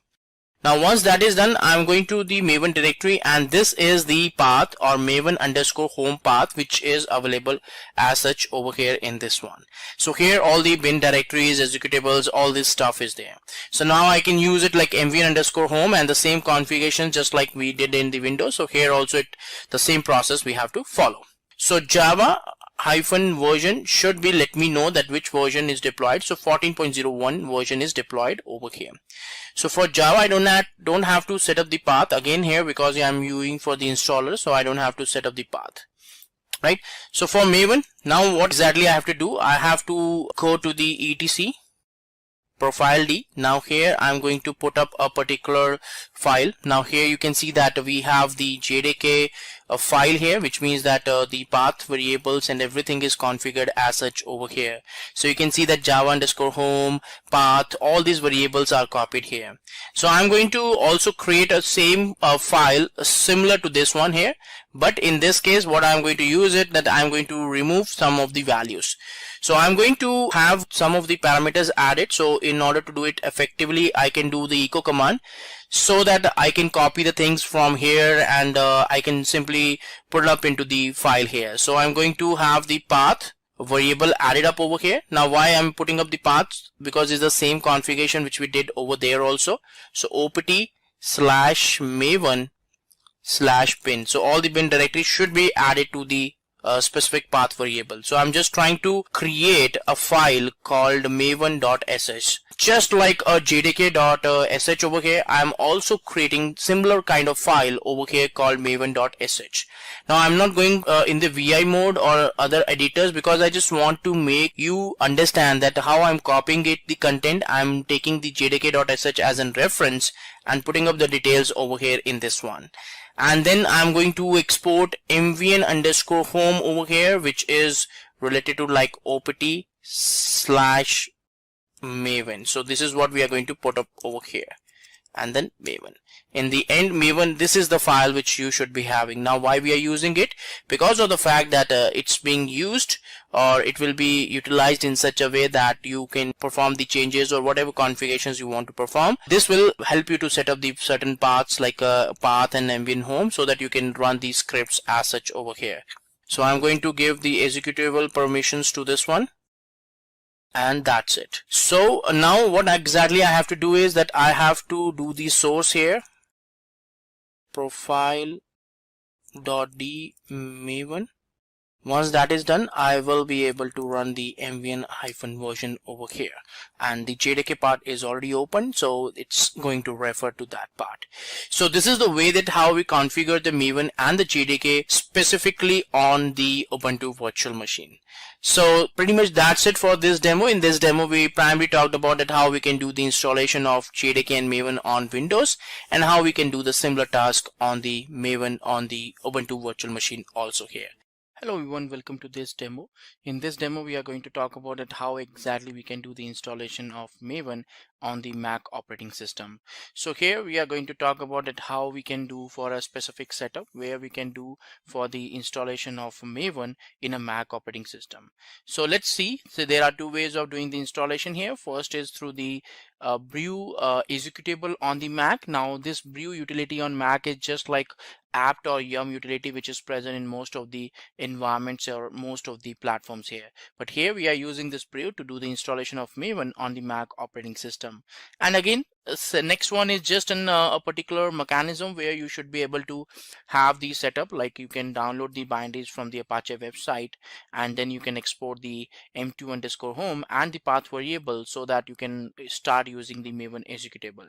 So we'll talk about these things, and we'll see that how exactly we can go for this setup. So let's log in to a particular machine or Mac operating system, so where we will be able to do all this activity.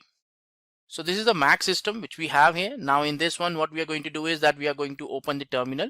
So we are going to open a terminal here. So this is my terminal.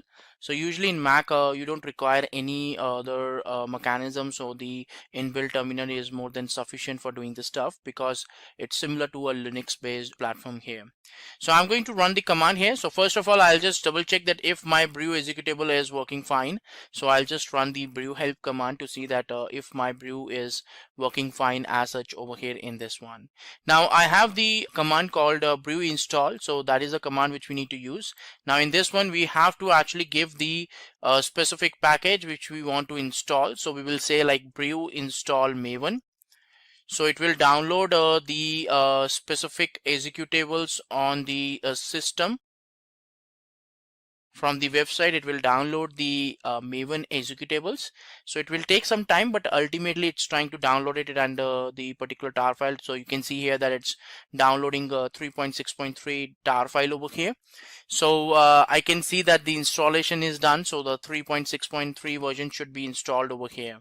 So when I do like Maven mvn under -- version over here, so you can see that the 3.6.3 version is deployed as such over here. Now this is something which is done with a purely command over here called brew, which really helps us to do any kind of package installations.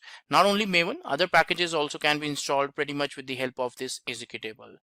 Now, in order to see the manual stuff, what we really need to do is that we need to actually clean this specific installation, so that I will be able to show you the manual installation also over here. So what I'm going to do is that I'm going to run the command called brew uninstall Maven, so that the Maven should be removed from your system. So we are just trying to remove the Maven from here, and you can see that the Maven executable is not working as such over here. So which means that the Maven is uninstalled in this case. But why I have uninstalled here? So that I should be able to go ahead and download some custom Maven over here in this one. So I have opened the browser here. So I'll go for the Maven executable. So we'll go for Maven download, so that we should be able to download the executable here. So I'm going for this directory. So here 3.6.3 version same is available here. So I'm going to download the bin.tar.gz, which was the file we have. So this is also a kind of a Linux platform, right? So that's the reason why here the tar file should work perfectly fine. So here I'm going to the OPT directory, where we can have all the optionals related packages. So if it is not there, so I can create a directory called /opt. So I can log in with root. So if you don't have the root access, so you can go for the applications. In the applications, you can actually create a directory called Maven. So here I can go for Maven. Yeah. So here we will be downloading the var file here. So the tar.gunzip file we are downloading over here. So I'll give the path here. So once the var file or wget command I am using to do the installation, but sometimes the wget is not available. So I can go for the brew install wget also. If that package is available on brew, the installation will be done. So we'll try to do the installation using wget, so that we will be able to get a tar file generated or downloaded. There are other ways also. You can download it from the browser also. Yeah, you can go to the browser, and here you can actually click and download it, and then you can transfer it locally to this specific directory also. So both the possibilities are there, but I'm just trying to download the wget command so that it will be easy for me to do the setup and to do the download over here. So I'm going to run the same command again. So it will download the tar file. So this is the tar file which is available over here. So I'm going to extract it over here.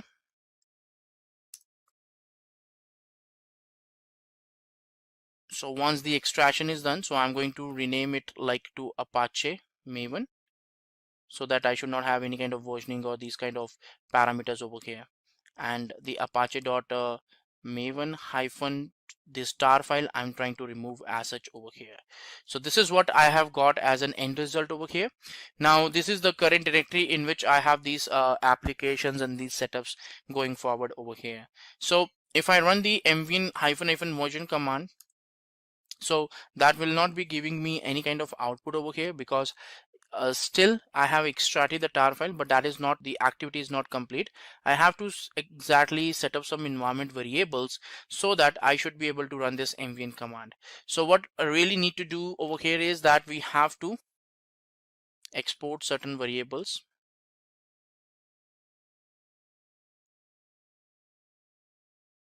Application/maven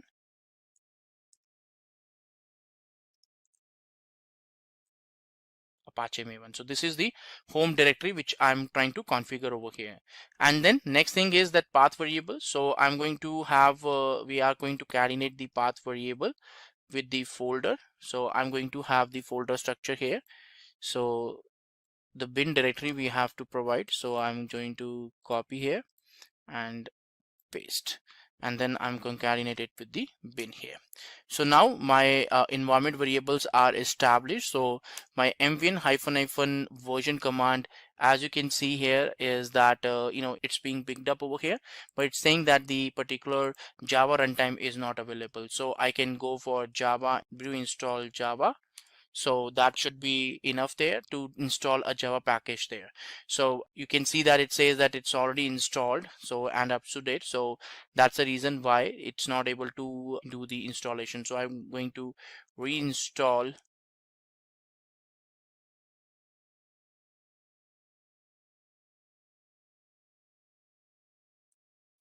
OpenJDK. Because what happens that when we do the installation, some environment variables related to Java should be formatted or should be extracted over here, right?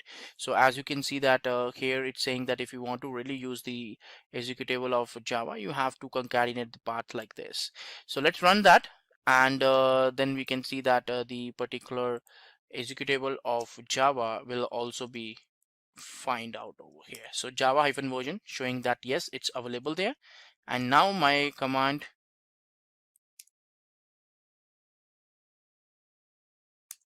should be able to show me that yes, it's working fine.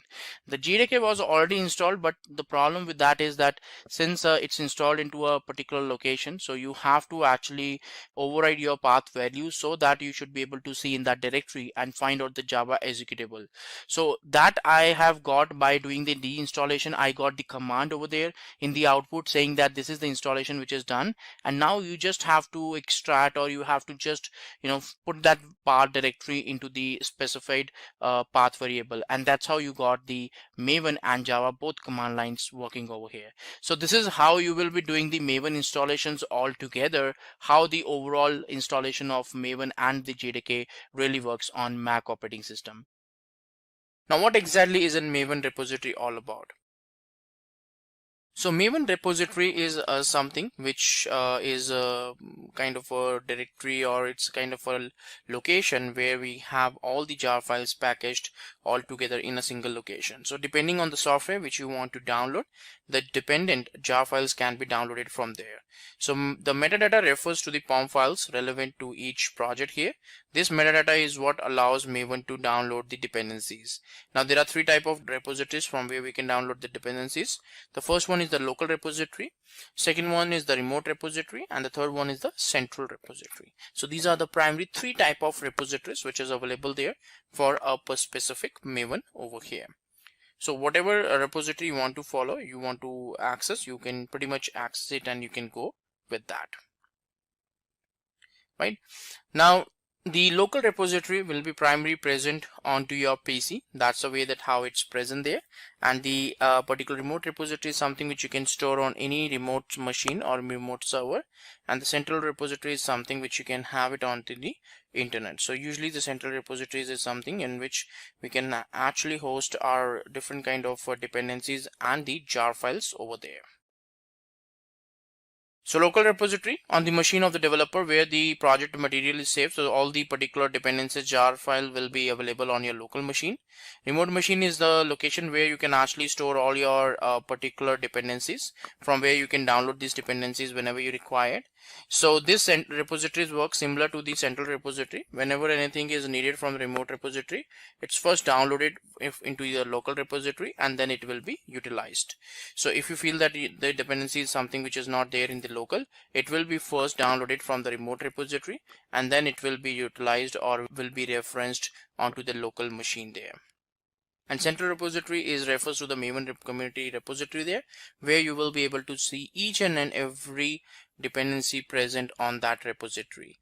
So Maven downloads the repositories from here in the local repository whenever they're needed or whenever required. All these dependencies are cached locally, from where it will be referenced in the next, or whenever we want to refer that, we will be able to do that particular reference easily on that part.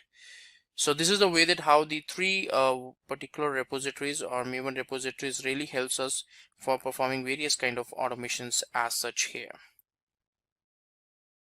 Right, now what are the basic concepts of Maven here? So some of the couple of basic concepts which is present in Maven is, like, for the first time we have the project object model. So project POM refers to the XML file which has all the information regarding the project, how this particular project should be built up, how the different build process should be automated there. It also has a description of the project, details regarding the versioning. Versioning information is also stored as such in this XML file, in this particular POM reference file as such over here. The XML file is which is there in the project home directory. So Maven is something which searches for the POM file in the current directory. If it's able to find that particular POM file, so it will execute or it will proceed with the build step. Otherwise it will halt there itself. So this POM file is very important because it will act as a kind of a build script, and primarily the Maven tool will be able to process each and everything which is configured as such in this specific XML file there, and according to that only it will function or it will proceed further. Right, now second thing is the dependencies and repositories. So dependencies usually refers to the jar files, so the Java libraries which we need into our particular project. So while working on the project, we may be having the dependency on couple of dependencies. So these dependencies we have to actually download or we have to actually refer, and once these particular information or these details are referred, so what will happen that we need to download these specific dependencies from the particular Maven repositories. So if the dependencies are not present in your local repository, then Maven will try to download it from the central repository and cache it into your local repository. But first of all, it will look on into the local repository, and if it is not present in local, then only it will go to the remote or the central repository. Then we have build life cycles and phase and goals there. So build life cycles consists of the sequence of build phases, and each build phase consists of sequence of goals here. Now each goal is responsible for performing a specific task. When a phase is running all the goals related to that phase, and its plugins are also used to performing the compilation, preparing the artifacts, downloading the dependencies, all different things being done by the plugins here. Then we have the build profiles. So build profiles refers to a set of configuration values. Now generally we have the generic build process for all the environments or all the particular code base there, but sometimes we do have some kind of differences there. So that is where we can go for the profiles, because a specific profile can have its own configuration, and whatever it's required for the build process, we can have different configurations stored inside the Maven build script here. Then different build profiles are added to the POM files, and which enables the different build as such here. So depending on these profiles, we can actually decide that how we need to proceed with the build process and how the different kind of build automations needs to be performed here. Then a build profile helps in customizing the build for the different environments, so that also we can perform as such while performing or while working on the different components and the different management here. So a build profile is something which you can configure, you can utilize, and depending on that build profile we will be deciding whether to proceed further or how to decide on that particular factor. So these are something which we need to take care, or we need to work according to which we can decide that how the specific configurations and specific automation needs to be performed here. Now usually when we go for the Maven there, so we have to use some couple of Maven plugins. Now the goal of using these specific plugins is to automate some of the basic stuff like compilation, creating the WAR file, creating the jar file. So when we are using the plugins, we don't have to configure the steps or write the steps that how these specific plugins should be installed or should be referenced. It's ultimately the internal configurations which we are looking forward or which we are using while working on these specific plugins. So you can download some couple of plugins using which we will be able to decide that how a specific goals needs to be achieved here. So Maven has its own standard plugins that can be utilized. So if want to go for a custom one, so you can do that, but pretty much you can go for the default one, and you can pretty much have some specific goals executed with the help of these build plugins. Now next thing is the Maven architecture. So in Maven, what happens that let's talk about the basic architecture of Maven here. So the Maven executable, when it's deployed, so it usually reads the pom.xml file, which is the build script here. Now once the specific pom.xml file is being read out, so it will process the components. It will download, or it will process the dependencies, plugins, life cycles, phases and goals, and even the build profiles. And if any kind of interaction is required, so it will try to connect to the central repository or a remote repository, and according to that it will provide the information and provide the details as such. So Maven repository is something which is very important because it's ultimately trying to connect to the Maven repository and try to achieve the various kind of automation here. So it's very important because ultimately it's trying to help us to go for the complete end-to-end build automation when we'll go for a specific POM based build automation. So Maven executable will read the pom.xml file, then download the dependencies defined into the pom.xml file, and that dependencies are cached locally from the remote or the central repository. Now then create and generate a remote report according to the requirement and execute the life cycles, phases, goals, plugins, etc. So it will process the pom.xml file there, and whatever the plugins and goals or the life cycles which is configured there, step by step each of them will be executed into a sequence here. Now let's talk about the overall build lifecycle of the Maven here. So what happens that the Maven build lifecycle is something which is a kind of a collection of different steps there, and this is something which is followed to perform a build automation for a specific project.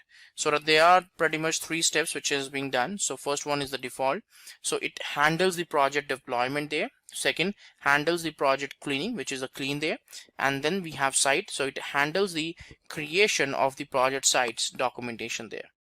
So these are the 3 built-in particular life cycles which is available there at the Maven level, which you can utilize to perform a various kind of particular steps execution for your project.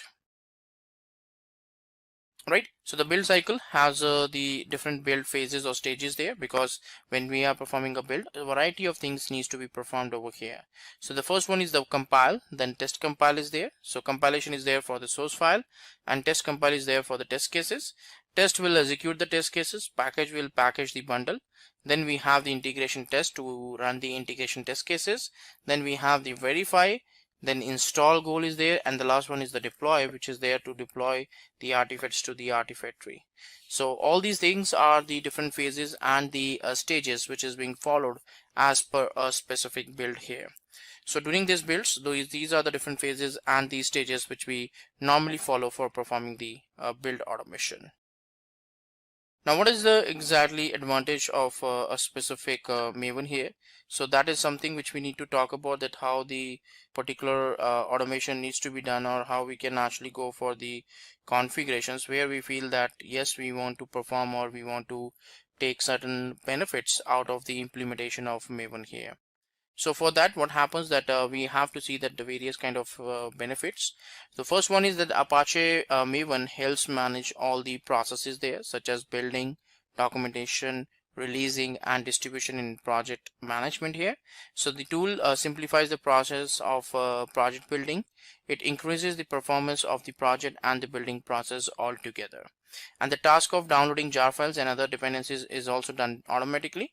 We don't have to indulge in any kind of download part as such manually over here, right? And Maven provides easy access to all the required information. So Maven makes it easy for a specific developer to build a project in the different environments. So we don't have to worry about the environment, we don't have to worry about the infrastructure, nothing is required. Everything is available there inside this package. And depending on the particular, you can write the source code on one machine and you can pretty much do the build on another machine. And this is the reason how the build automation really happens on the first place, because the developer is writing the source code in one location and the same code is deployed onto the particular or built onto this Jenkins or any kind of build tool there. Right, in Maven you can easily add new dependencies. So you must write the particular dependencies in the POM file. So if you feel that you want to download some particular dependencies, so all you have to do is that you have to put that dependency into the specific pom.xml file there, and depending on that, the execution will be really performed and executed as such here. Right, so let's talk about the demo now. So let's see that how exactly we can go for this demo and we can perform the various kind of automations. So this is the virtual machine which we have here, on which the Maven is already installed. So we can run like mvn. So Maven will be available as in 3.6.3 here. Now I'm going to run a particular command called mvn archetype generate here. Let me create a directory here, a temp directory, and to perform this activity over there. So mvn archetype generate. Now once we run that, so what will happen that it will download some of the binaries there, because ultimately what we are trying to do is that we are trying to generate a new project, like a Maven project. So a couple of particular plugins will be downloaded by the Maven executable so that it can achieve that particular execution. So we just have to wait for downloading all these values. Now here it's trying to give us particular attributes, like it's asking the different attributes over here. So what exactly we want to configure. So if you want to configure, you can provide that details, otherwise you can perform or whatever the setup you want to perform. Now here it's asking for the version, so which kind of version we want to follow. So I'm going to follow like 5 here, so I'll press 5.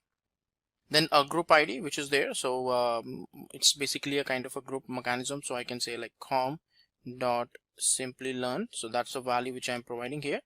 Artifact ID, I can make it like a sample project or something like that. I can do, so that will be the artifact ID which is there. So version I am keeping the same only. So and yeah, so package same here. So I just want to create, so I'll just provide the value called yes and enter. So with this, what will happen that a sample project will be created here, right? So whatever the artifact ID you provided, so according to that the project is created in this directory. So you have to go into this directory and see that what exactly the files are created there. So you have the pom.xml file. Now this pom.xml file, when I open, so you can see here that there are some attributes, like you can have the values related to what version or group ID you want to follow. So this is the group ID, this is the artifact ID. So this is jar file. By default you can change it according to your requirement, and this is the version. And if you feel that you want to do the changes to the name, that also you can perform here. So by default the JUnit dependency is added, but if you want to keep on adding your own custom dependencies, you will be able to do that. Now in this case, if you run like mvn clean install, so it will be considered as a particular Maven project. A pom.xml file is already there present in the local directory. So according to that, the execution of the steps will be performed, and according to that you will be able to get some desired values here. So ultimately in the target directory you will be able to see that some couple of jar file or a specific jar file is generated here. So you can see that in the target directory this jar file or this artifact is generated here. So this is a way that how we can actually go for a generic one, like a new particular project, and later on you can, depending on your understanding, you can keep on adding or you can keep on modifying the dependencies, and that's how you can get the final result there. So that's it for this demo, in which we have find out that how exactly we can go for a particular project preparation with the help of MVN Execute.